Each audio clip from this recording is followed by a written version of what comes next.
Well, it's taken me a little bit of time, but I got the floor in, and I got a little bit more done on the kitchen.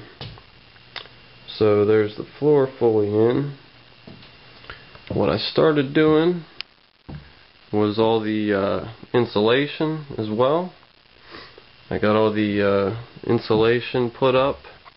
I got my vapor barrier, plastic sheeting over the insulation, and I actually started doing a little bit of drywall as well.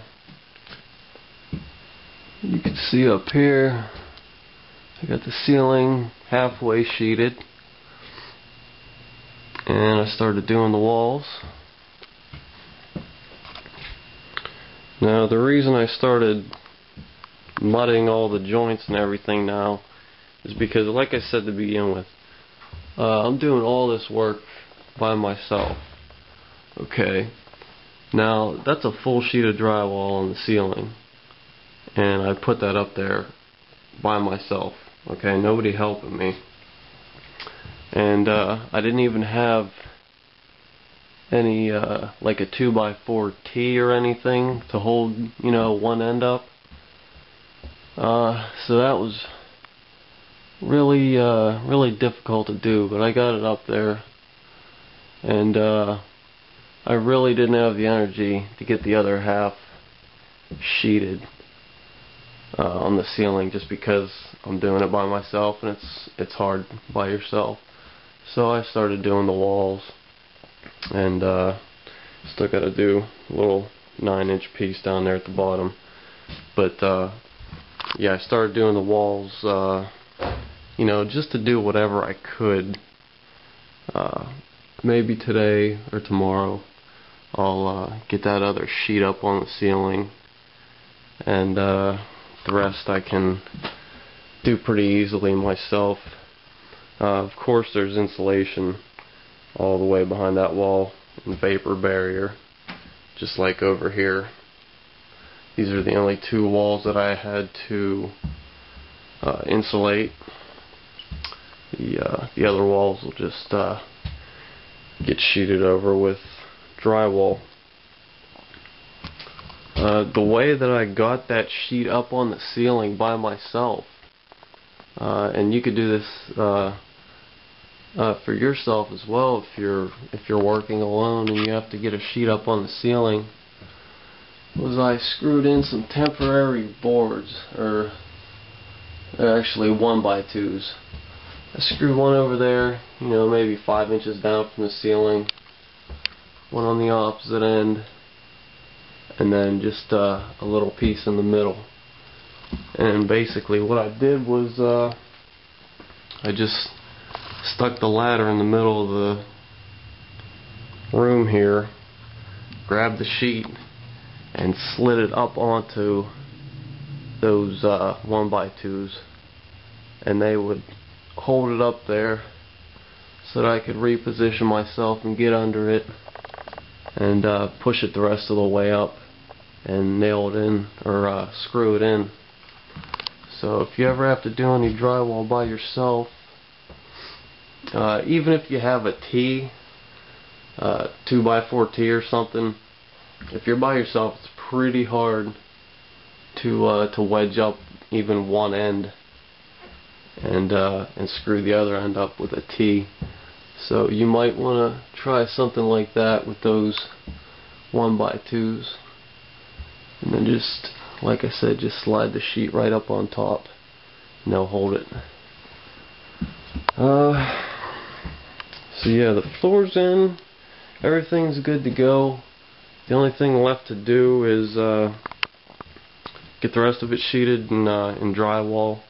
The insulation's done, and then I can put in my switches, my plugs, and all that stuff.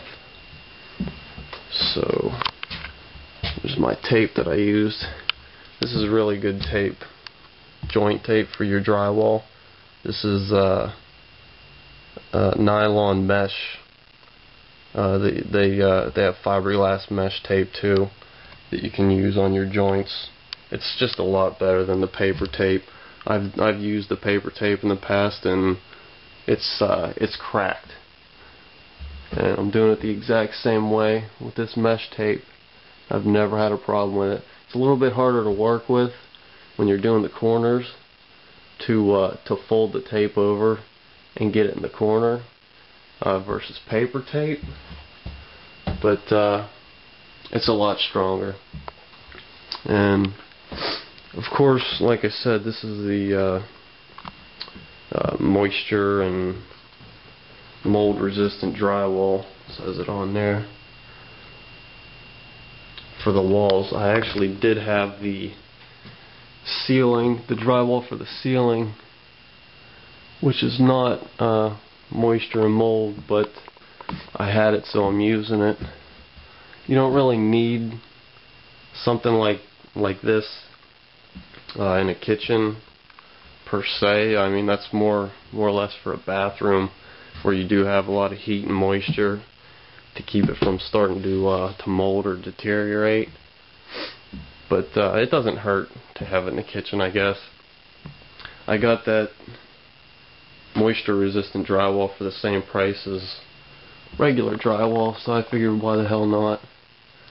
Ceiling drywall is 3/8 and the wall drywall is 1/2 inch. You can see I put a 2x6. There's one there and there's one on the other side of the light box. Reason for that is if you ever went to put up a ceiling fan or a light fixture or something, and you go to mount the plate or something for it, and never hit a piece of wood, well, that really sucks. And that's happened all through my house, so I've got plenty of wood up there to secure my light fixture now. Whatever I decide to put up there, I won't have to worry about not hitting anything good and solid that'll hold it. So I guess the next video I'll probably have this most of the way done.